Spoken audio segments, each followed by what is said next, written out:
Hi, my name is Meg Messina. I'm the course teacher here at the high school.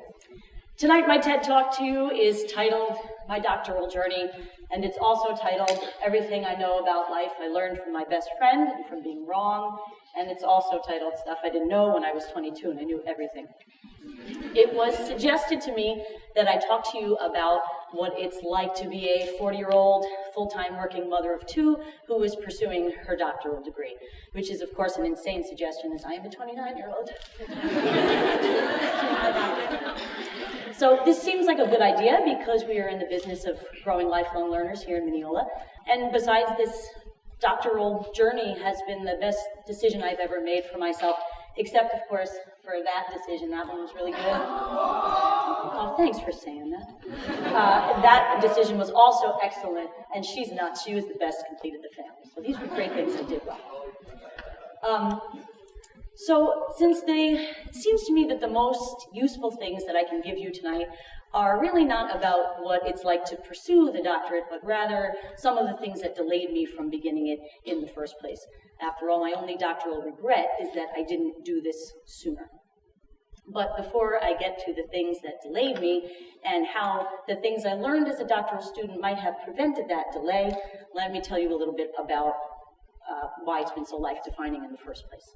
I started the degree 4.5 years ago. I completed my coursework 2 years ago. I've been working on my dissertation on critical thinking in the choral classroom ever since. It's going to actually go live tomorrow, so hopefully by this time next year, I will be Dr. Messina.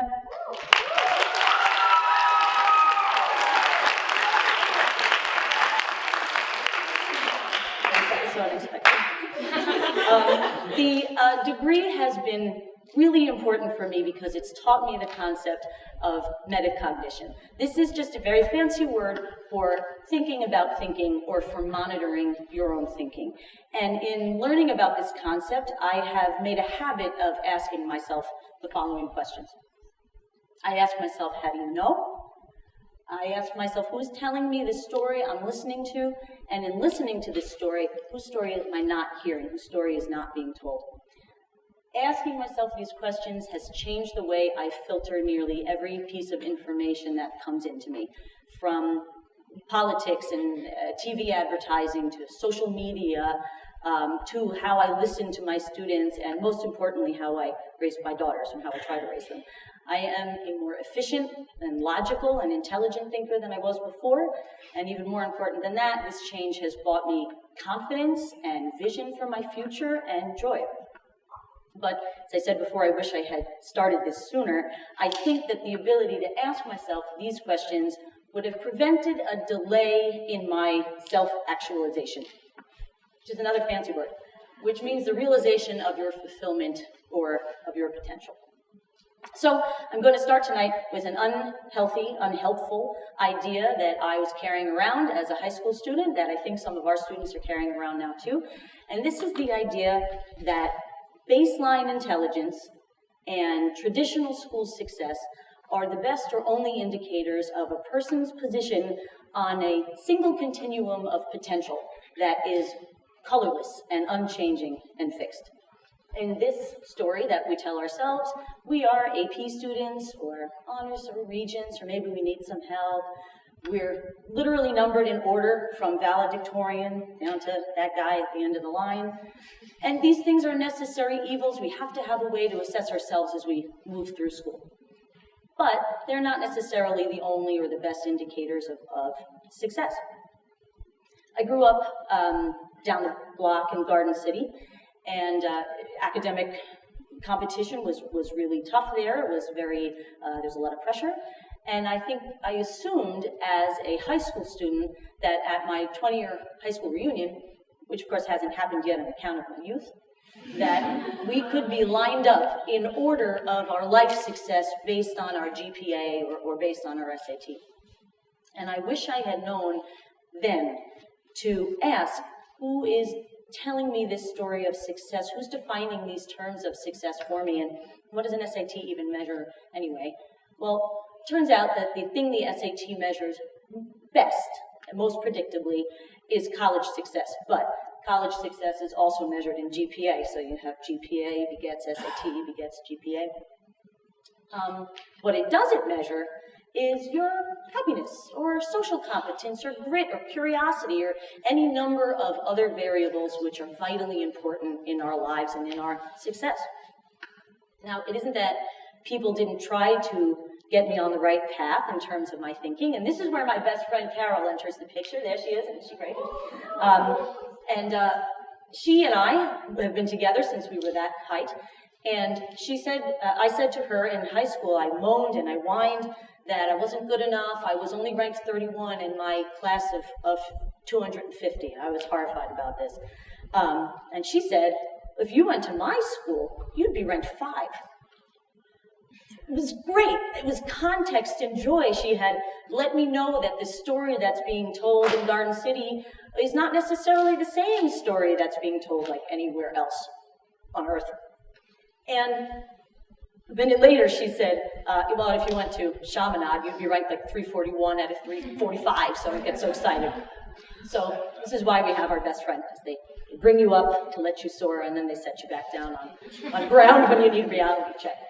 So the second thing that thwarted me in my self-actualization journey was this lingering feeling of incompetence that I had going into college. As a side note, it turns out that the story that wasn't being told in Garden City at that time was the one about the importance of music education.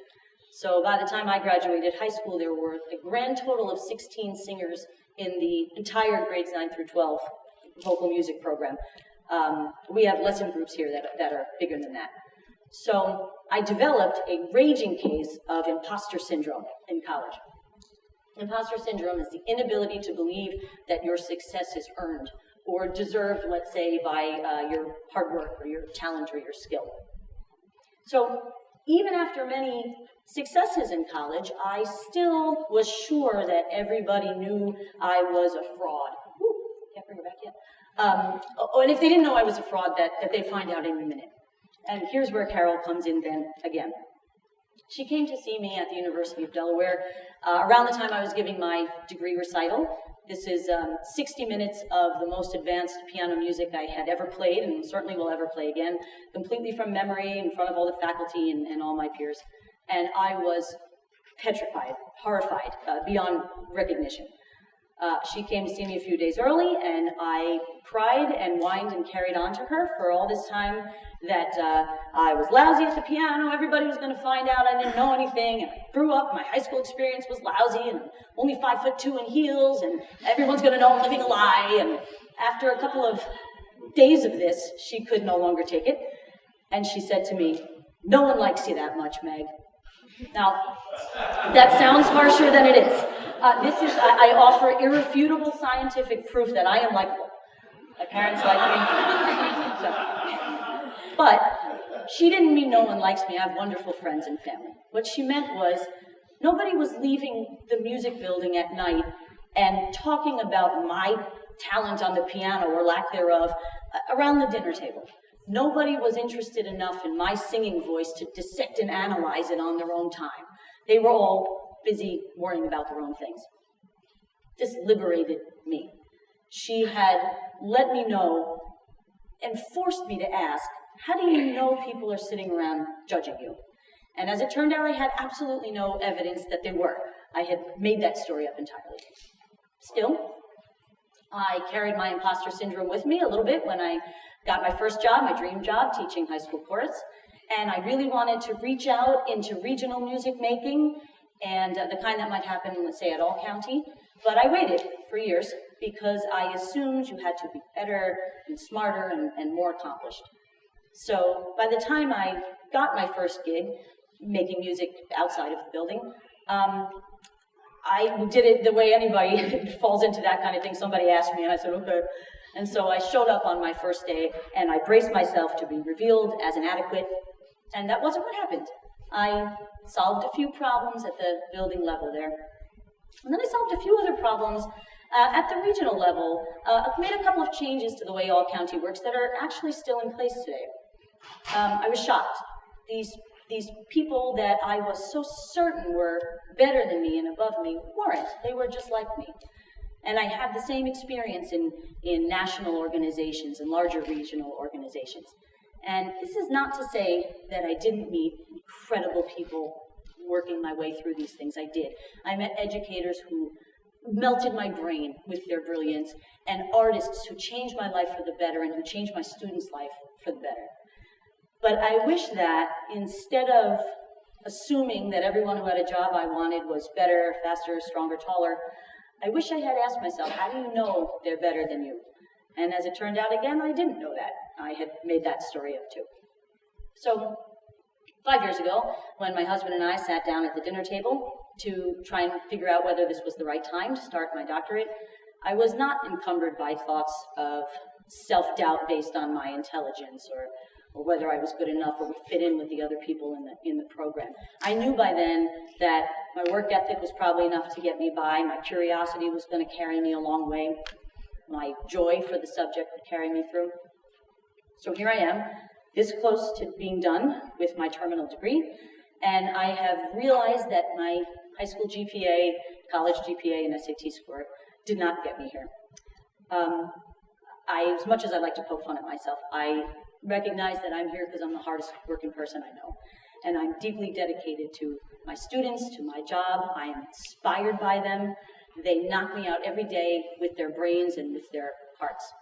And when I'm done with this degree, I'm certain that nobody will ask me what my doctoral GPA was.